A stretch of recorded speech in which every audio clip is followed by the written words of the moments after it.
pagdating ng ating mga kababayan para sa isinasagawa po nating ito. Napapansin po ba ninyo na patuloy pa rin ang pagdating ng mga tao mula sa magkabilang direksyon?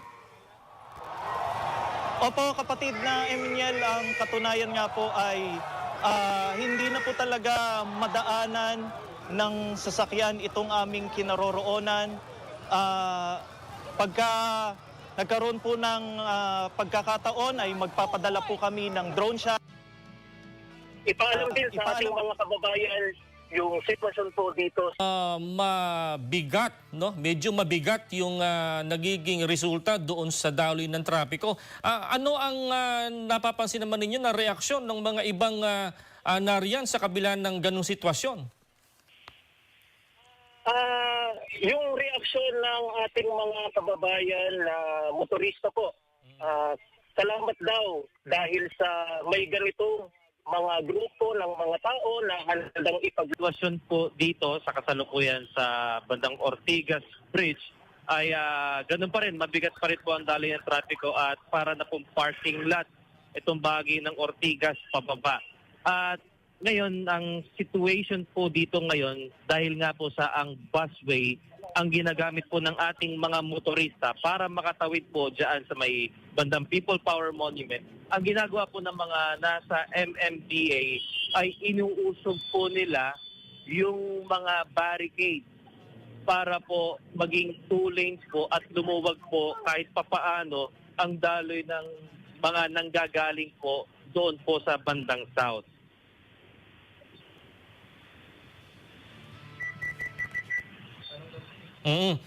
Kapatid na Henry, sa pagkakatanda ko no, sa area na yan, yung People Power Monument at saka yung Ortigas area, halos magkatanawan yan eh. Ano yung sitwasyon ngayon dyan ng yung kapal ng mga kababayan natin? Paano ninyo mailalarawan? Talagang napakakapal din po ng mga tao dito po ngayon. At parood pa rito po sila, kapatid na Emmanuel.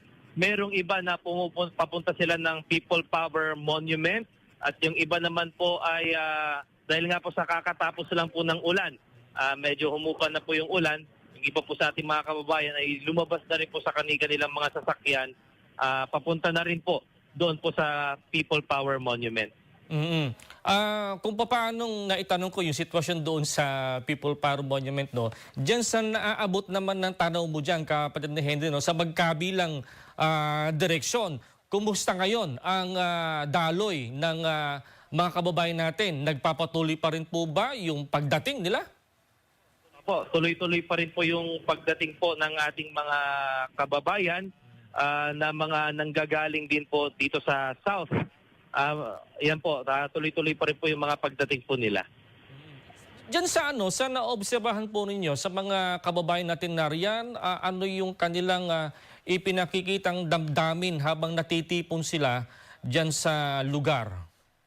At talagang ipinakikita rin po ng ating mga kababayan dito at pinagpapasalamat din po nila na nangyari po yung ganitong sitwasyon na kung saan talagang sa pamamagitan po nito ay kahit papaano po maririnig po yung hinaing po ng ating mga kababayan, lalo na po sa mga sitwasyon na nangyayari po ngayon dito po sa ating pong bansa. Sa naging pagkalap ninyo ng mga impormasyon kanina, mga anong oras ba? Anong oras po ba nagsimula na dumagsa ang mga kababayan natin dyan sa Ortigas area, dyan sa Ortigas Bridge? Kapatid Emmanuel, kanina po, mga bandang alas 4, maluwag pa po ito itong bahaging ito ng Ortigas. Pero pagdating po ng 4:30 hanggang alas 5, not passable na po itong bahaging ito ng Ortigas. Ganun po kabilis yung pagdating po ng ating mga kababayan dito po sa dakong ito. At tinitignan po nila yung area kung nasa saan na po yung ating mga kababayan, kung saan na sila nakarating. At tinutulungan din po nila yung ating po mga kababayan na yung iba, mga naiipit po ng daloy po ng trapiko. Para sa bayan, para sa bayan.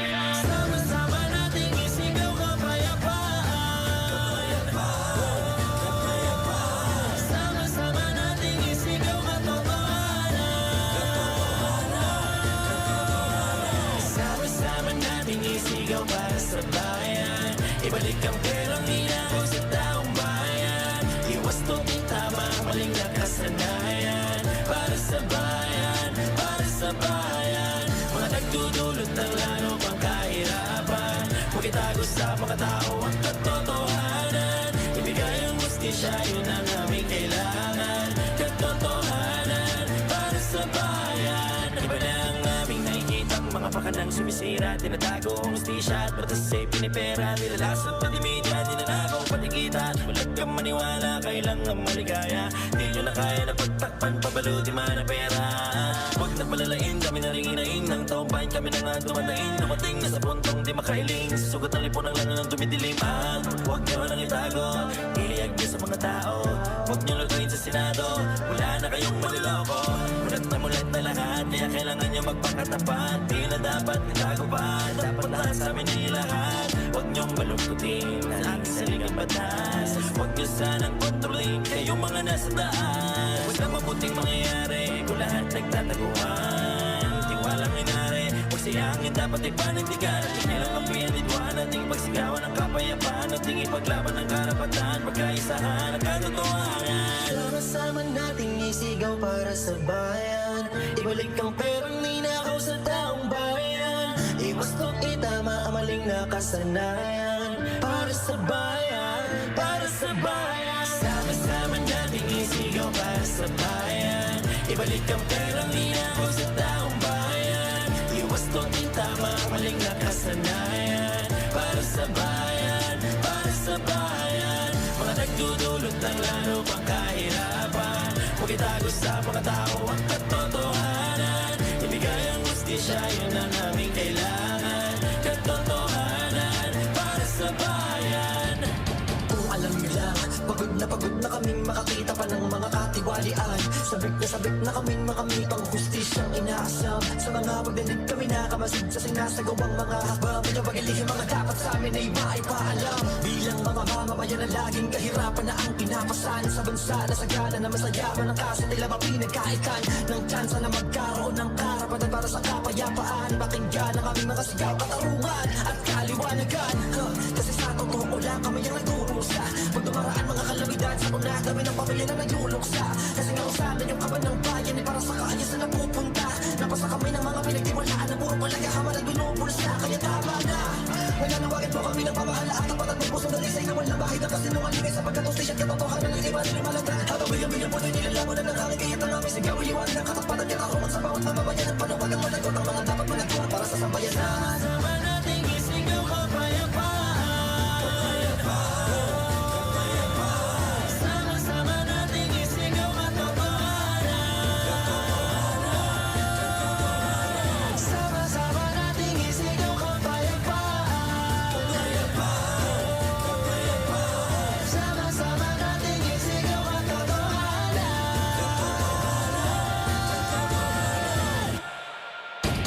Sama-sama nating isigaw para sa bayan. Ibalik ang perang ninakaw sa taong bayan. Iwas tungin tama, maling nakasanayan. Para sa bayan, para sa bayan. Mga nagdudulot ng lalo pang kahirapan. Huwag itago sa mga tao ang katotohanan. Ibigay ang hustisya, yun ang aming kailangan. Katotohanan, para sa bayan. Sama-sama nating isigaw para sa bayan. Ibalik ang perang ninakaw sa taong bayan. Iwas tungin tama ang maling nakasanayan. Para sa bayan, para sa bayan. Mga nagdudulot ng lalo pang kahirapan. Huwag itago sa mga tao ang katotohanan. Ibigay ang hustisya, yun ang aming kailangan. Katotohanan, para sa bayan. Sa kabilang side po kung saan itinayo ang stage ay hindi na po nadaraanan ng mga sasakyan. Samantalang ito pong kabilang side kung saan kami naririto, bagamat marami pong mga kababayan natin ang naririto, ay may mga nakadadaan pong ilang mga motorsiklo. Sa kasalukuyan po, may mga nagpe-perform din sa itinayong stage dito sa may White Plains para naman mag-provide ng entertainment sa mga naririto. Kanina lamang din narinig at napanood ng mga kababayan natin dito po sa LED wall sa may stage ang official statement ng Iglesia ni Cristo sa pamamagitan ng kapatid na Edwil Zabala kaugnay ng isinasagawang peaceful assembly ngayong araw. Bahagi ba yung patuloy na pagdating ng mga kababayan natin? Nanggagaling pa ba sila sa mismong main road o main avenue ng EDSA o dyan sa parteng likurang area? Sa may left side po namin ay patuloy na may mga dumadaan, may mga kababayan po tayo na patuloy na dumarating. Sa kabilang side, bagamat mahirap po ang pagdaan ng mga sasakyan, ay meron din po mga kababayan natin na patuloy po ang pagtungo dito po sa venue. Nabanggit mo kanina, no, medyo bumubuhos ang ulan. Sa ngayon ba ay maulap diyan o maaraw? Anong sitwasyon?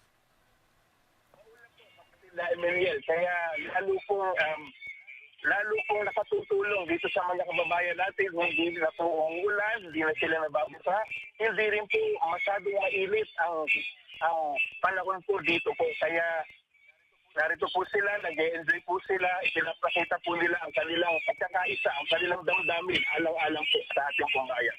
Marapat lamang po sa mga kababayan natin na papunta pa po rito sa White Plains Avenue, maghanda na po sila, magdala na sila ng kanilang mga pananggat sa anumang mga pag-ulan o sa malakas o sa mas mainit na panahon para po anuman ang maging sitwasyon po ng panahon dito po sa aming kinalalagyan ay hindi po sila maapektuhan at makapagtaguyod po sila hanggang sa matapos po ito pong isinasagawang peaceful assembly po dito. Para isigaw yung kanilang damdamin, ilabas yung kanilang hinaing na sana'y mangibabaw yung katarungan, ituyod yung tama. Naglabas ang mga kababayan natin ng kanilang hinaing sa loobin tungkol sa mga nangyayaring katiwalian. Bilang mamamayan, naghahangad din sila, kapatid ni Niel, na magkaroon ng hustisya at mapanagot ang magasangkot sa nakawan.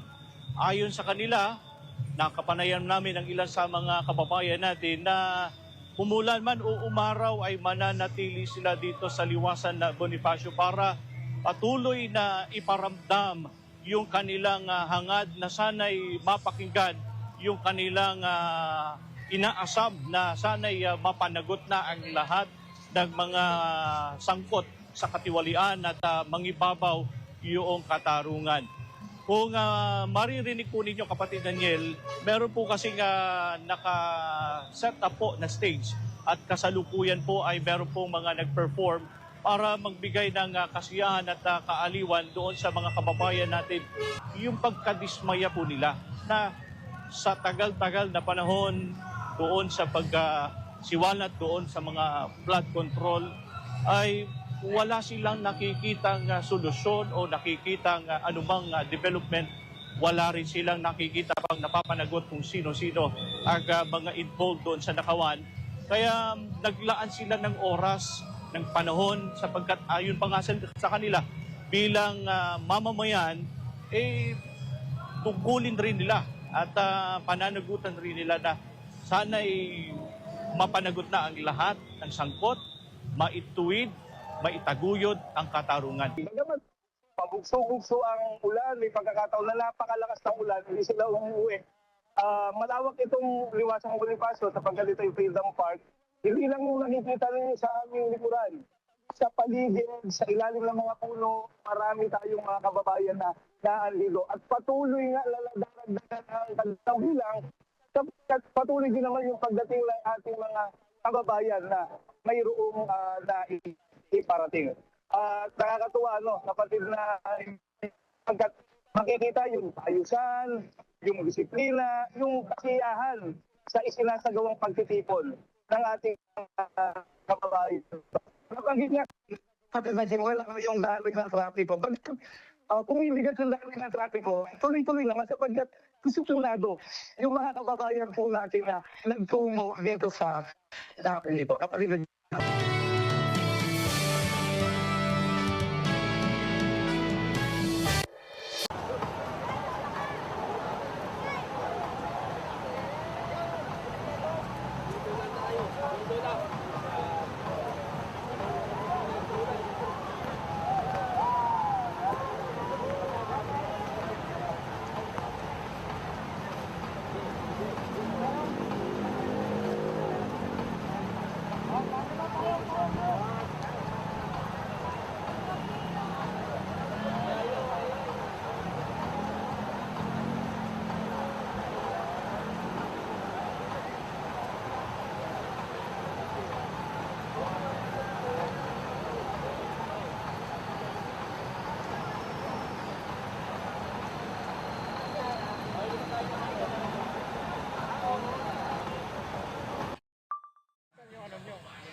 kanina tayo, nakita nga ako nagpupunas eh.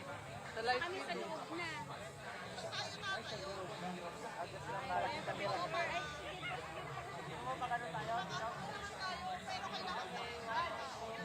Hindi, doon tayo sa kabilang side. Kasi bunutin mo muna